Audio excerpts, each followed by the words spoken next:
말하지 않아도 알아요. 이 초코과자 광고의 유명한 광고송인데요.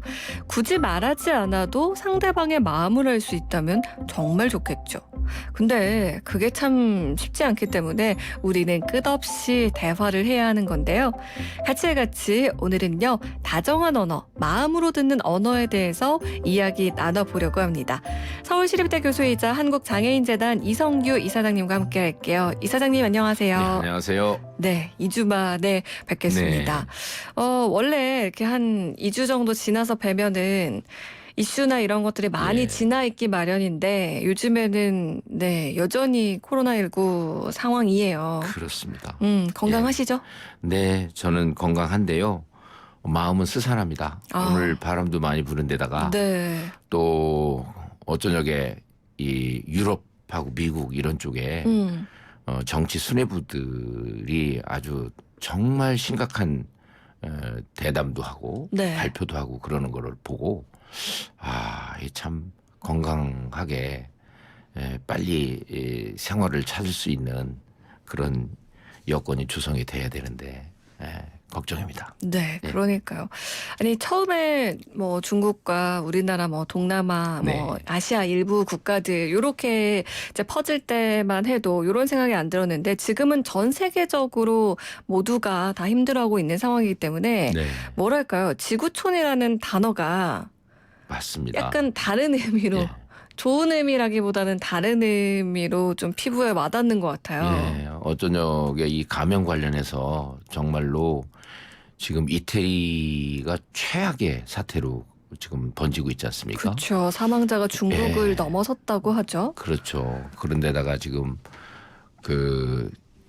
지금 스페인도 녹록지 않더라고요. 네. 어제 600명 넘는 사망자가 나오고 그래서 이건 진짜로 이제 글로벌이라는 게 지구촌이 좋은 의미도 있지만 한번 또 나쁘기 시작하면 전체가 나빠질 수 있구나. 그런 생각이 듭니다. 네, 이렇게 많은 분들이 이제 코로나19 사태가 이어지면서 이제 뭐 YTN 생중계로 되는 질병관리본부나 중대본의 그런 브리핑이라던가 지자체의 브리핑도 많은 관심을 갖고 봐주시고 계신데 제가 이런 거 보면서 좀 궁금한 점이 있었어요.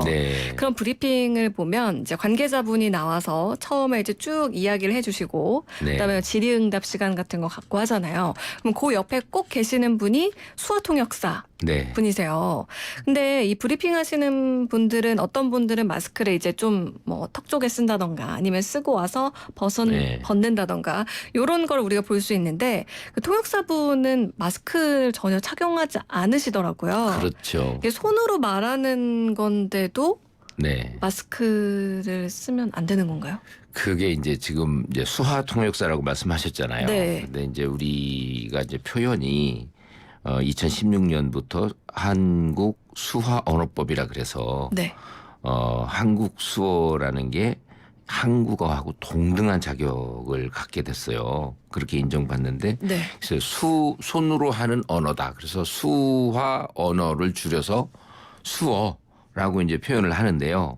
이분들이 말씀하셨듯이 정말 어떻게 보면 오염에 많이 노출되어 있죠. 근데 이분들이 뭔가 이제 통역을 하긴 해야 되는데 손만 가지고 하는 게 아니고 얼굴 표정, 그다음에 입 모양 이런 거를 다 총동원해서 해야 되는 상황이기 때문에 마스크를 쓰면 가려지잖아요. 그래서 그걸 못 끼고 그냥 오염에 노출된 채로 하고 있는 겁니다. 일단은 저도 앞서서 수화 통역사라고 말씀을 드렸는데 수어라고 해야 하는 게 제대로 된 표현이라는 거 저도 좀 기억하고 많은 분들 알아주셨으면 좋겠고요.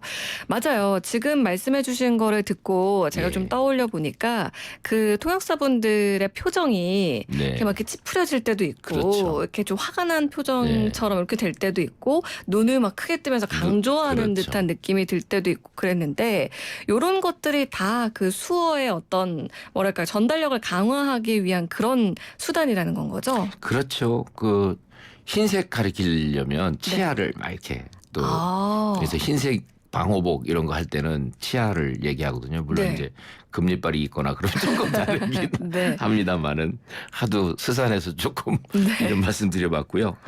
또 그 무슨 이제 기침한다 그러면 기침을 이렇게 이렇게 하나의 그 표정 연기 제스처로 그렇게 네. 나타내기도 하고 해야 되기 때문에 전달력을 최대한 그 당사자들이 받아들일 수 있도록 이렇게 전달력을 높이기 위해서 그런 것이죠.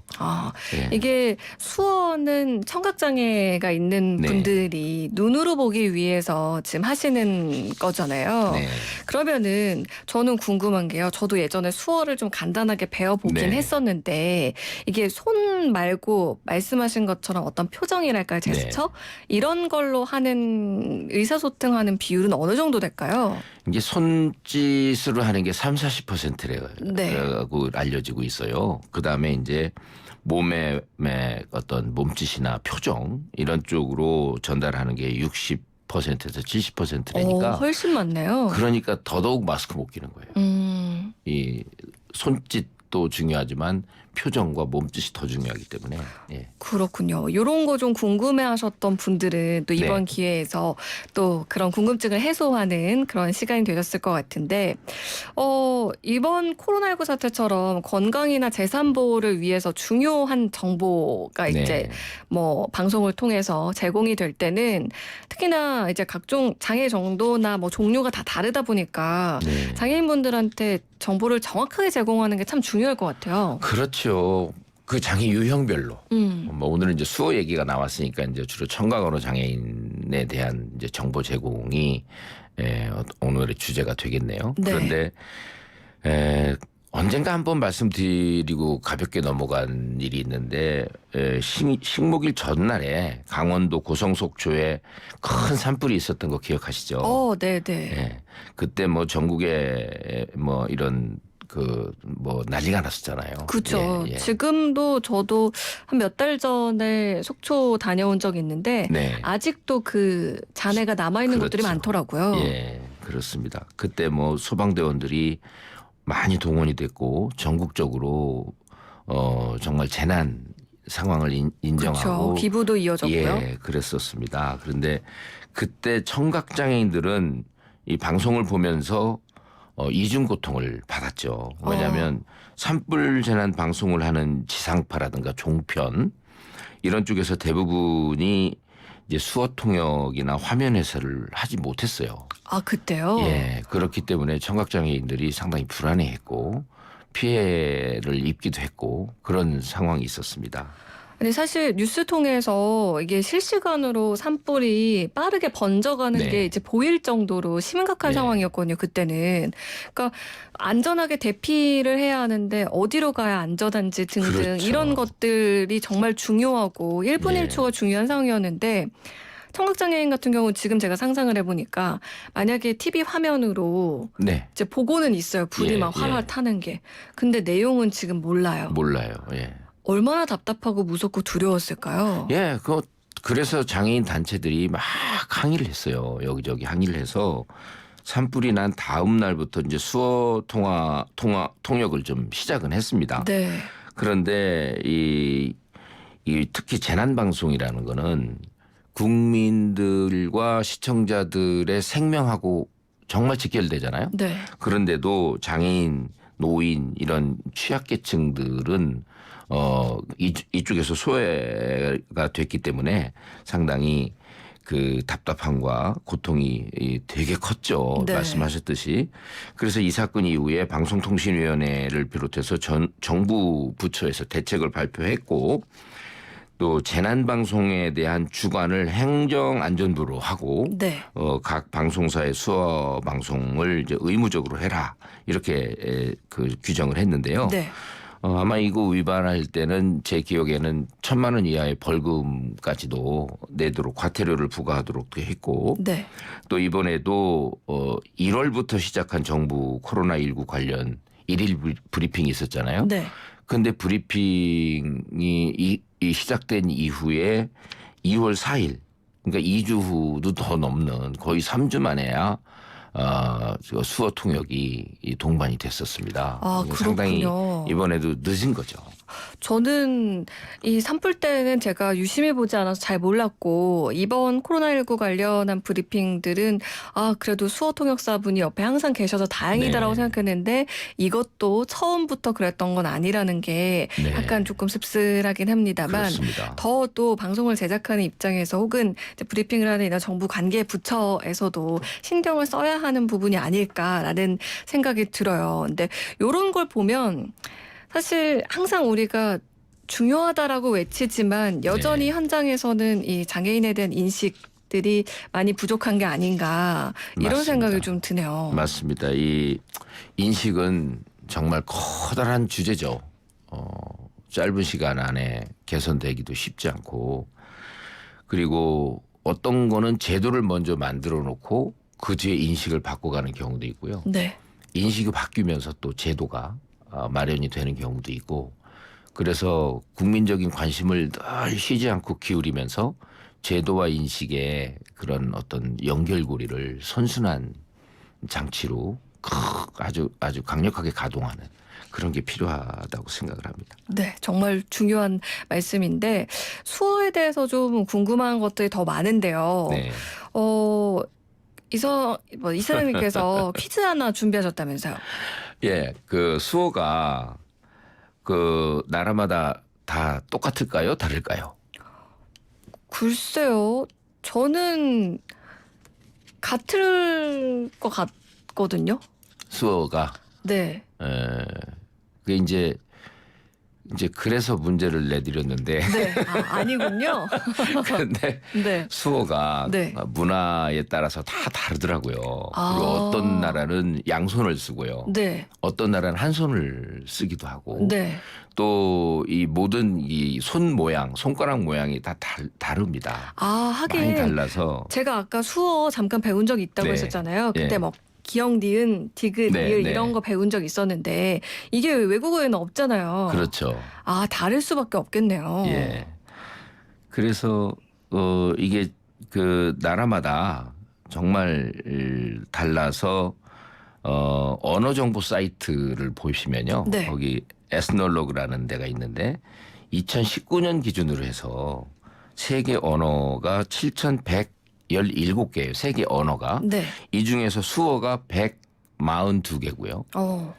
그리고 이중 수어 중에서 유럽이 많더라고요. 유럽이 41개, 아시아가 36개, 아메리카가 31개. 뭐 이렇게 해서 뭐 여러 가지 더 몇 개씩 있는 나라들이 또 있고요. 네. 네. 생각보다 수어 종류가 많은데 네. 이거를 그러면은 만약에요. 제가 청각 장애인이라서 네. 뭐 해외 여행을 갔을 때 누군가 또 다른 청각 장애인과 이야기를 나눌 때는 정말 거기에도 말 그대로 수어 통역 있어야 됩니다. 뭐라고 해야 될까? 외국어 수어 통역이 필요하겠네요. 그렇죠. 외국어 수어 통역사가 필요하고요. 1959년에 이때까지만 해도 이제 수화라는 말을 썼죠. 네. 수화연합위원회라는 데서 국제수화, 인터내셔널 사인 랭귀지 그래갖고 인터내셔널 사인을 명시하는 책을 만들어냈어요. 출판해냈고 네. 이때는 614개의 단어를 공통 수어로 만들어서 사용하기 시작을 했는데 네. 점차 늘어나서 지금은 한 1,500여 단어를 공통 수어로 국제 기준에 맞는 그런 그 단어가 이제 등록되어서 사용이 되고 있는데 이 문제는 이 국제 수화를 표준 수화를 사용하는 나라들이 많지 않습니다.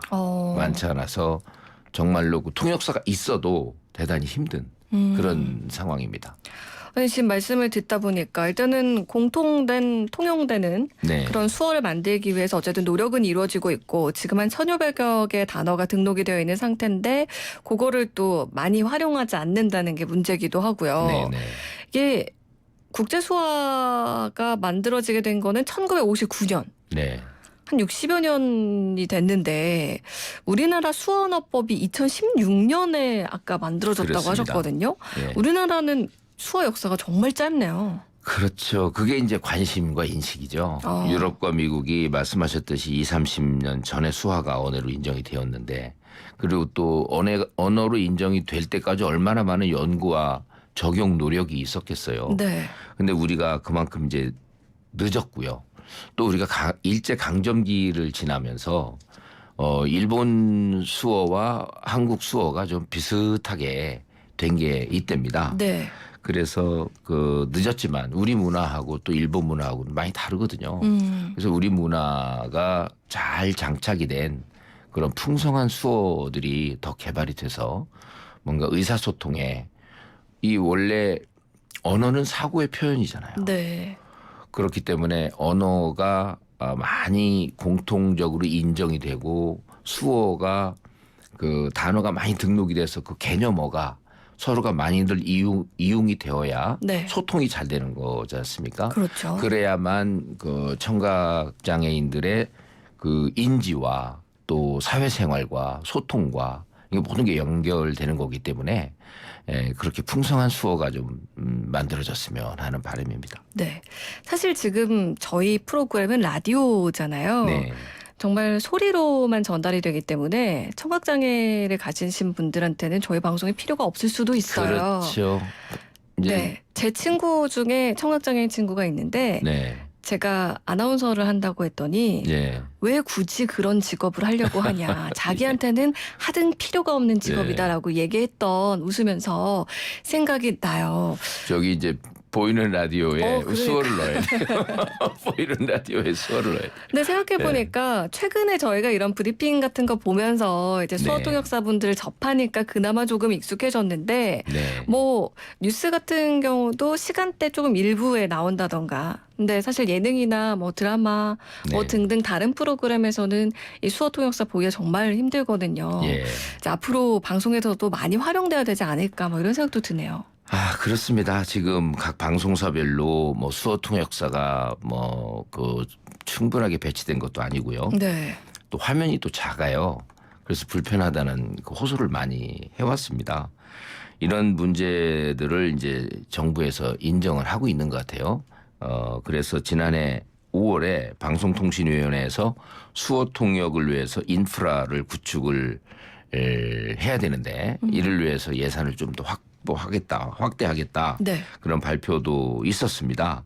그래서 이제 하나하나 나아질 것 같긴 한데 최근에는 이 화면 하단에 그 작은 화면으로 나오는 그 수어 영상 있잖아요. 네. 이거를 이제 옆으로 빼서 그 5배까지 확대를 해서 그 화면 따로 영상 따로 그렇게 해가지고 거의 양분해서 볼 수 있는 네. 그런 시스템도 나와 있고요. 또 위치를 상단으로 또는 뭐 옆으로 이렇게 원하는 대로 이렇게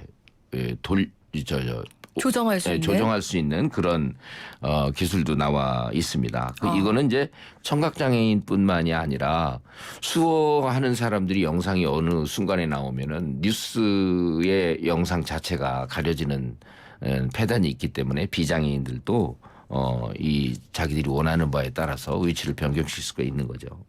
그렇군요.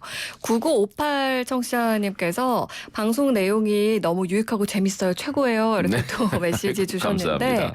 정말 그동안 궁금하셨던 것들 혹은 네. 그냥 한 번쯤 궁금해 보긴 했지만 굳이 찾아보지 않았던 것들 네. 오늘 이사장님이 많이 또 재미있게 이야기를 해주신 것 같아요. 마지막으로 오늘 또 방송을 듣고 수어에 대한 인식들도 달라지셨을 것 같은데 네. 청취자분들께 한마디 해주시죠. 정말 요즘 같이 스산하고 어려울 때 정말 구슬땀 흘리면서 긴장과 초조 속에서 의료진들 고생하지 않습니까? 전국에. 그런 분들에게도 응원을 좀 드리고 싶고요. 또 그 중에서도 청각 언어 등 장애를 가진 분들이 좀 더 서비스를 친절하게 받을 수 있는 시스템을 좀 개발하고 또 그 사인 랭귀지 이 수어를 통해서 정보를 전달하고 있는 우리 통역사 여러분들의 건강과 안전을 지키기 위해서 저는 마스크를 좀 안 쓰고 또 얼굴이 보이고 표정이 보일 수 있는 장치가 없을까 생각 중이에요. 네. 그런 걸 좀 개발했으면 좋겠어요. 네. 말 들으니까 플라스틱 재질 같은 걸로 얼굴 다 보이게 투명하게 네. 그렇게 해서 딱 해서 어떻게 할 수가 있다고 하거든요. 예, 그래서 그런 부분들을 지급을 하면 그러면 안전하게 정보를 제공할 수 있잖아요. 예. 함께 또 고민해 보면 좋겠습니다. 네. 0750 청취자님이 수화랑 같은 건가요? 라고 하셨는데 다시 한번 말씀드리면 수화 언어, 네. 손으로 말하는 언어 줄여서 수어라고 하시는 게 바른 표현이라는 거 다시 한번 알려드립니다. 같이 오늘 한국장애인재단 이성규 이사장님과 함께했습니다. 오늘 말씀 고맙습니다. 네, 감사합니다.